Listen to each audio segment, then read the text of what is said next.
रात में लौंग रखना, ये वाक्य सुनते ही मन दो हिस्सों में बंट जाता है। एक हिस्सा डर जाता है कुछ गलत न हो जाए, कुछ अनहोनी न घट जाए। दूसरा हिस्सा उम्मीद से भर जाता है, शायद कुछ मिल जाए, धन, शक्ति, सुरक्षा, लाभ। और यहीं से अंधविश्वास पैदा होता है, क्योंकि डर और लालच दोनों सोच से नहीं आते, दोनों अज्ञान से आते हैं। अब पहले एक बात बहुत साफ कर लो, रात में लौंग रखने से कोई भूत नहीं आता, कोई देवता नहीं आता, कोई चमत्कार नहीं होता, और नहीं कोई अदृश्य शक्ति तुम्हें दंड देने लगती है। अगर ऐसा होता तो जीवन इतना सरल नहीं होता। अब सवाल ये नहीं है कि लोग क्यों लौंग रखते हैं, सवाल ये है कि लोग मानते क्यों हैं। क्योंकि इंसान अनिश्चितता से डरता है। रात अनिश्चितता का प्रतीक है। अंधेरा मन की असुरक्षा को बाहर ले आता है। दिन में जो डर दबा रहता है रात में उभर आता है, और डर किसी न किसी सहारे की तलाश करता है। लौंग बस एक सहारा बन जाती है। अब समझो, लौंग कोई जादुई वस्तु नहीं है, लेकिन लौंग का एक प्रभाव जरूर है। वह प्रभाव मन पर पड़ता है। लौंग की गंध तेज होती है, गर्म होती है। यह गंध शरीर को नहीं, मन को संकेत देती है, तू सुरक्षित है। और जैसे ही मन को सुरक्षा का संकेत मिलता है, डर ढीला पड़ने लगता है। डर का ढीला पड़ना नींद को गहरा कर देता है, और अच्छी नींद अगले दिन के निर्णयों को स्पष्ट बना देती है। यहीं से लोग सोचते हैं लौंग रखने से जीवन बदल गया। असल में बदली नींद की गुणवत्ता, और नींद की गुणवत्ता जीवन की गुणवत्ता बदल देती है। अब एक गहरी बात समझो, लोग वस्तुओं को जिम्मेदार बना देते हैं। अगर फायदा हुआ वस्तु चमत्कारी, अगर नुकसान हुआ वस्तु अशुभ। लेकिन जीवन वस्तुओं से नहीं चलता, जीवन चेतना से चलता है। लौंग नहीं बदलती, तुम बदलते हो। लेकिन यह बात अहंकार को स्वीकार नहीं, क्योंकि अगर मान लिया कि बदलाव मुझसे आता है तो जिम्मेदारी भी मुझ पर आएगी, और जिम्मेदारी मन को भारी लगती है। इसीलिए मन कहता है यह सब लौंग ने किया। अब डर की बात करते हैं। कुछ लोग कहते हैं रात में लौंग रखी तो नकारात्मक शक्ति आ जाएगी। यह डर कहाँ से आता है? यह डर अंधेरे से नहीं आता, यह डर अपने भीतर के असंतुलन से आता है। जो व्यक्ति दिन में अधूरा जीता है, रात में वही डर कहानियां बन जाता है। और फिर कोई भी वस्तु डर का माध्यम बन सकती है। लौंग, नींबू, राख, धागा। डर वस्तु नहीं देखता, डर सिर्फ अवसर देखता है। अब चमत्कार की बात, कुछ लोग कहते हैं लौंग रखो तो धन आएगा, रक्षा मिलेगी, भाग्य बदलेगा। अगर ऐसा होता तो मेहनत की कोई जरूरत ही नहीं रहती। जीवन इतना आसान नहीं है, लेकिन जीवन इतना क्रूर भी नहीं है। लौंग का सच इन दोनों के बीच है। लौंग कोई चमत्कार नहीं करती, लेकिन वह एक संकेत बन सकती है, संकेत जागरूकता का। अगर तुम रात में लौंग रखते समय सिर्फ ये याद करो, मुझे शांत होना है, मुझे डर से मुक्त होना है, मुझे अच्छी नींद चाहिए, तो लौंग एक स्मरण बन जाती है, और स्मरण बहुत शक्तिशाली होता है। लेकिन अगर तुम उसी लौंग को डर के साथ रखो तो वही लौंग डर को और गहरा कर देगी। वस्तु वही है, चेतना अलग है, यही पूरा रहस्य है। अब आखिरी बात, लौंग को मत दोष दो, लौंग को मत पूजो, लौंग को समझो। अगर किसी चीज़ से तुम्हें शांति मिलती है तो उसे सचेत रूप से इस्तेमाल करो, लेकिन उसे भाग्य का मालिक मत बनाओ। क्योंकि जिस दिन तुमने अपनी शक्ति किसी वस्तु को दे दी, उसी दिन तुम भीतर से गरीब हो गए। और जिस दिन तुम समझ गए कि शांति मेरे भीतर से आती है, उस दिन कोई डर टिक नहीं सकता, न रात में, न दिन में, न लौंग के साथ, न लौंग के बिना। यही सच है, न डर न चमत्कार, बस जागरूक जीवन। अब जरा ये भी देखो कि इंसान किसी वस्तु में शक्ति क्यों खोजता है, क्योंकि अपने भीतर झांकना हमेशा आसान नहीं होता। भीतर देखना जिम्मेदारी मांगता है, भीतर देखना ईमानदारी मांगता है, और मन जिम्मेदारी से बचना चाहता है। इसलिए वह कहता है ये लौंग ने किया, ये पत्थर ने किया, ये धागे ने किया, ताकि उसे खुद को बदलना न पड़े। अब समझो, रात में लौंग रखने की परंपरा असल में डर से नहीं निकली थी, यह परंपरा अनुभव से निकली थी। पुराने समय में जब दवाइयाँ कम थीं तो तेज गंध वाली चीज़ें कीटों से बचाव के लिए रखी जाती थी। लौंग, नीम, धूप, कपूर, इन सब का एक भौतिक कारण था, लेकिन धीरे धीरे कारण भूल गया और परंपरा रह गई। जब कारण भूल जाता है तो अंधविश्वास जन्म लेता है। अब यही लौंग किसी के लिए रक्षा बन जाती है, किसी के लिए डर। वस्तु वही है, दृष्टि बदल गई है। अब ये बात बहुत ध्यान से समझो। मन रात में ज़्यादा सक्रिय होता है, क्योंकि दिन भर तुम भागते रहते हो, काम में, शोर में, लोगों में। रात में जब सब शांत होता है तो मन पहली बार खुद से मिलता है। और अगर दिन में तुमने खुद को नहीं सुना तो रात में वही आवाज डर बनकर लौटती है। लौंग उस डर का कारण नहीं है, लौंग उस डर का बहाना है। अब कुछ लोग कहते हैं लौंग रखने से बुरे सपने नहीं आते, ये भी आधा सच है। असल में तेज गंध नर्वस सिस्टम को एक संकेत देती है। यह संकेत मन को वर्तमान में लाता है, और जब मन वर्तमान में आता है तो कल्पना ढीली पड़ जाती है। डर हमेशा कल्पना से पैदा होता है, इसलिए सपने बदल जाते हैं। लेकिन फिर भी यह लौंग की शक्ति नहीं है, यह ध्यान का स्थानांतरण है। अब जरा चमत्कार की बात को और गहराई से समझो। कुछ लोग कहते हैं लौंग रखने से काम बन गया, पैसा आ गया, रुकावट हट गई। लेकिन जरा ईमानदारी से पूछो, क्या उसी समय तुम थोड़े शांत नहीं हुए थे? क्या उसी समय तुमने बेहतर नींद नहीं ली थी? और क्या उसी समय तुमने अगले दिन थोड़ा सा सोचना शुरू नहीं किया था? जब मन साफ होता है तो निर्णय बदलते हैं, और निर्णय बदलते हैं तो परिणाम बदलते हैं। मन कहता है लौंग ने चमत्कार किया। सच यह है, तुमने पहली बार थोड़ा स्पष्ट होकर जिया। अब एक बहुत महत्वपूर्ण बात, अगर तुम लौंग को डर के साथ रखोगे तो वो डर को बढ़ाएगी। अगर तुम लौंग को आशा के साथ रखोगे तो वो आशा को बढ़ाएगी। लेकिन अगर तुम लौंग को जागरूकता के साथ रखोगे तो वो बस एक वस्तु रह जाएगी। और यही मुक्ति है, वस्तुओं से मुक्ति, डर से मुक्ति, चमत्कार की लालच से मुक्ति। अब ये मत समझो कि मैं कह रहा हूँ कि सब छोड़ दो, नहीं।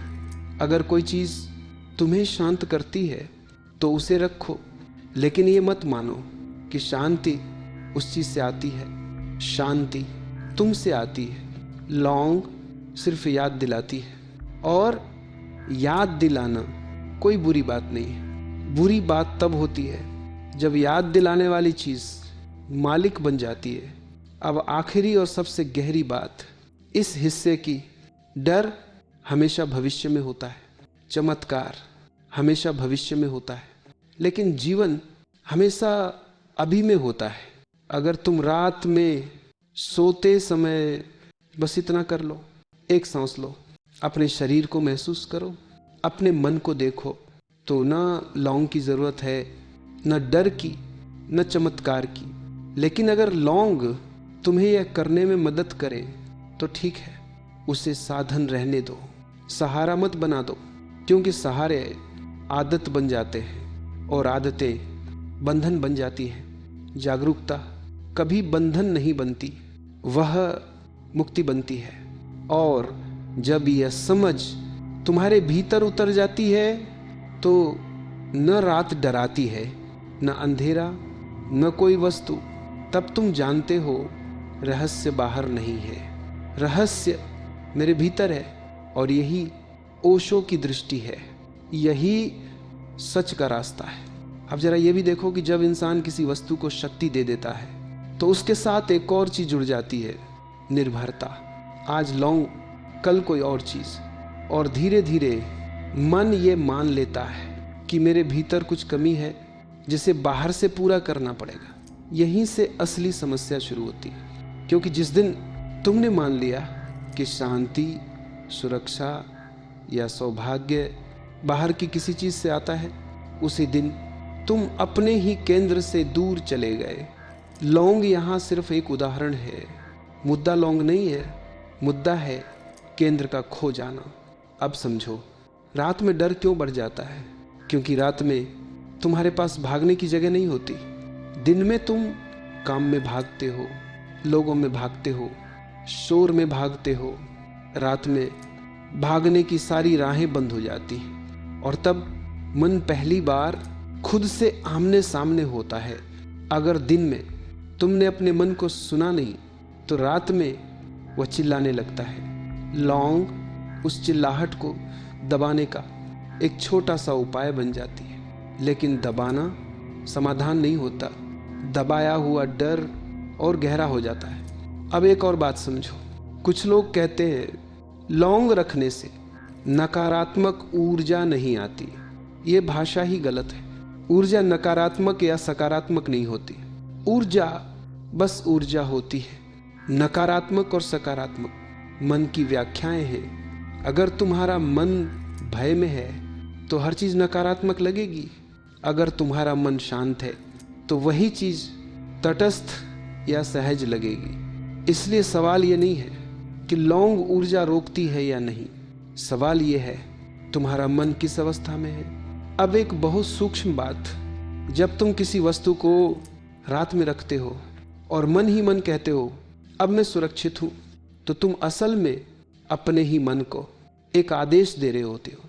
ये आदेश मन को थोड़ी देर के लिए स्थिर कर देता है और यह स्थिरता नींद को गहरा बना देती है। फिर अगली सुबह तुम थोड़ा बेहतर महसूस करते हो और मन निष्कर्ष निकाल लेता है लौंग ने काम किया। लेकिन यह निष्कर्ष अधूरा है। काम लौंग ने नहीं किया, काम तुम्हारे भरोसे ने किया। अब यही भरोसा अगर तुम अपने भीतर पैदा कर लो तो लौंग की जरूरत नहीं रहेगी।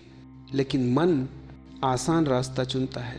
भीतर मेहनत करने से बेहतर बाहर किसी चीज पर निर्भर हो जाना, यही अंधविश्वास की जड़ है। अब यह भी समझो, ओशो की दृष्टि किसी परंपरा के खिलाफ नहीं है। वह सिर्फ ये कहती है परंपरा को समझो, जो समझ से निकली है उसे जियो, जो समझ के बिना चली है उसे छोड़ दो। लौंग रखने की परंपरा अगर तुम्हें जागरूक बनाती है तो ठीक है, लेकिन अगर वही परंपरा तुम्हें डराती है तो वह जहर बन जाती है। वस्तु वही है, परिणाम तुम्हारी चेतना पर निर्भर है। अब एक और गहरी बात, मन को किसी न किसी रिचुअल की जरूरत पड़ती है, क्योंकि रिचुअल मन को स्थिर करता है। ध्यान भी एक तरह का रिचुअल है, लेकिन फर्क यह है ध्यान तुम्हें धीरे धीरे रिचुअल से मुक्त करता है और अंधविश्वास तुम्हें रिचुअल का गुलाम बना देता है। अगर लौंग रखते रखते तुम एक दिन यह समझ जाओ कि अब मुझे इसकी जरूरत नहीं, तो यह जागरूकता है। लेकिन अगर लौंग न हो और तुम बेचैन हो जाओ तो यह बंधन है। अब अपने आप से एक ईमानदार सवाल पूछो, अगर आज रात लौंग न मिले तो क्या तुम डर जाओगे? अगर हाँ तो समस्या लौंग नहीं है, समस्या डर है। और डर का इलाज किसी वस्तु में नहीं है। डर का इलाज सिर्फ देखने में है। डर को देखो, उससे भागो मत। धीरे धीरे डर ढीला पड़ने लगेगा और जिस दिन डर ढीला पड़ता है उस दिन कोई भी वस्तु अपनी शक्ति खो देती है। अब आखिरी और सबसे गहरी बात इस पूरे विषय की, जीवन में कोई भी चीज अपने आप में न शुभ है न अशुभ, सब कुछ तुम्हारी चेतना से रंग लेता है। लौंग भी, रात भी, अंधेरा भी। अगर चेतना सोई हुई है तो हर चीज डर बनेगी। अगर चेतना जाग रही है तो हर चीज एक साधारण वस्तु बन जाएगी। और यही मुक्ति है। न लौंग से भागना, न लौंग को पूजना, बस समझ के साथ जीना। जब यह समझ तुम्हारे भीतर उतर जाती है तो न रात डराती है, न अंधेरा, न कोई वस्तु। तब तुम जानते हो शांति बाहर से नहीं आती, शांति मेरे भीतर से उठती है। और जब शांति भीतर है तो किसी लौंग की कोई जरूरत नहीं। और अगर फिर भी लौंग पास में हो तो वह सिर्फ एक खुशबू बनकर रह जाती है। अब जरा यह भी देखो कि इंसान को रात में सबसे ज्यादा डर किस बात का लगता है? अंधेरे का नहीं, मृत्यु का नहीं, भूत प्रेत का नहीं। सबसे ज्यादा डर लगता है अपने ही विचारों से। दिन भर तुम अपने मन को काम में उलझाए रखते हो, मोबाइल में, बातों में, शोर में। लेकिन रात में जब सब शांत हो जाता है तो मन पहली बार खुद से अकेला रह जाता है। और वही विचार जो दिन में दबे थे रात में आवाज मांगते। यही कारण है कि रात डरावनी लगती है। अब समझो, लौंग, ताबीज, मंत्र असल में डर से नहीं लड़े जाते, वे सिर्फ डर से ध्यान हटाते हैं। ध्यान हटाना कुछ समय के लिए राहत देता है, लेकिन डर को मिटाता नहीं, इसीलिए राहत क्षणिक होती है। अब एक बहुत महत्वपूर्ण बात, जिस व्यक्ति ने अपने भीतर झांकना सीख लिया उसके लिए रात भी गुरु बन जाती है। रात उसे डराती नहीं, रात उसे सिखाती है। क्योंकि रात में सब नकाब गिर जाते हैं। कोई भूमिका नहीं, कोई दिखावा नहीं, कोई अभिनय नहीं, बस तुम और तुम्हारा मन। और अगर उस क्षण तुम जागरूक हो जाओ तो वही रात मुक्ति का द्वार बन जाती है। अब सोचो, अगर लौंग सच में चमत्कार होती तो वह तुम्हें अपने भीतर देखने से दूर क्यों रखती? चमत्कार हमेशा बाहर की ओर ले जाता है और जागरूकता हमेशा भीतर की ओर। यही फर्क है। अब ये भी देखो, कुछ लोग कहते हैं हम तो लौंग रखते हैं क्योंकि परंपरा है। परंपरा अपने आप में गलत नहीं है, लेकिन बिना समझ के परंपरा जंजीर बन जाती है और समझ के साथ परंपरा सीढ़ी बन जाती है। लौंग को सीढ़ी बनाओ, जंजीर मत बनाओ। अब जरा उस क्षण को देखो जब तुम रात में लौंग रखते हो, क्या तुम सच में शांत होते हो या मन ही मन डर को और पुष्ट करते हो? अगर लौंग रखते समय मन में यह भाव है कुछ गलत न हो जाए तो लौंग डर को और गहरा करेगी। लेकिन अगर लौंग रखते समय मन में यह भाव है अब मैं खुद को शांत होने दे रहा हूं, तो वही लौंग सिर्फ एक संकेत बन जाती है। फर्क लौंग में नहीं है, फर्क भाव में है। अब यही बात जीवन की हर चीज पर लागू होती है। धन, रिश्ते, धर्म, पूजा अगर डर से किया गया है तो वह बंधन बनेगा, अगर जागरूकता से किया गया है तो वह साधन बनेगा। अब यह भी समझो, डर का सबसे बड़ा पोषण अज्ञान है। और अज्ञान जानकारी की कमी नहीं है, अज्ञान खुद को न जानने से आता है। तुम नहीं जानते कि तुम्हारे भीतर कितनी शक्ति है, इसीलिए तुम बाहर खोजते हो और बाहर हमेशा कोई ना कोई लौंग तैयार बैठी है। लेकिन जिस दिन तुम्हें यह दिख जाता है कि तुम्हारा मन कैसे डर बनाता है, उसी दिन लौंग की शक्ति अपने आप गिर जाती है। अब यह मत समझो कि यह समझ एक दिन में आ जाती है, नहीं, यह धीरे धीरे आती है। कभी ध्यान में, कभी चुप्पी में, कभी रात की नींद में। लेकिन जिस दिन यह समझ उतर जाती है उस दिन तुम किसी भी वस्तु से डरते नहीं और न ही किसी वस्तु से चमत्कार की उम्मीद रखते हो। यही संतुलन है। अब एक आखिरी और बहुत गहरी बात, मन को किसी न किसी कहानी की जरूरत होती है। कहानी मन को सुरक्षा देती है, यह कर लो सब ठीक हो जाएगा। लेकिन जीवन कहानी से नहीं चलता, जीवन सत्य से चलता है। और सत्य अक्सर बहुत साधारण होता है। सत्य यह है, तुम पर्याप्त हो, तुम पूर्ण हो, तुम सुरक्षित हो। यह सुरक्षा किसी लौंग से नहीं आती, यह सुरक्षा इस जानने से आती है कि जो भी आएगा तुम उसे देख पाओगे, और जो देखा जा सकता है वह तुम्हें नष्ट नहीं कर सकता। यही सबसे बड़ी सुरक्षा है। अब जब तुम यह समझ लेते हो तो रात डर का समय नहीं रहती, रात मित्र बन जाती है, और लौंग बस एक खुशबू रह जाती है। न देवता, न राक्षस, न चमत्कार, बस एक साधारण सी चीज जो तुम्हें यह याद दिला सकती है शांति बाहर नहीं है, शांति मेरे भीतर है। और जब ये याद गहरी हो जाती है तो न लौंग चाहिए, न डर, न कोई सहारा, बस मौन, जागरूकता और जीवन जैसा है वैसा स्वीकार। यही पूरा रहस्य है।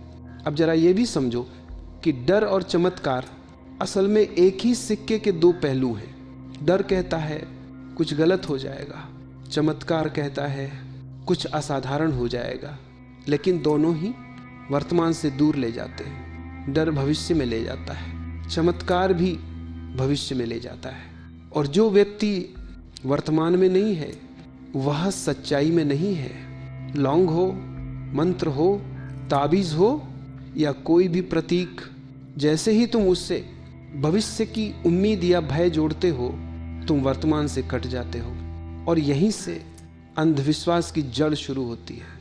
अब ध्यान से देखो, अगर रात में तुम लौंग रखते हो और तुम्हारा मन शांत हो जाता है तो ये लौंग की जीत नहीं है, ये तुम्हारे क्षण भर के रुकने की जीत है।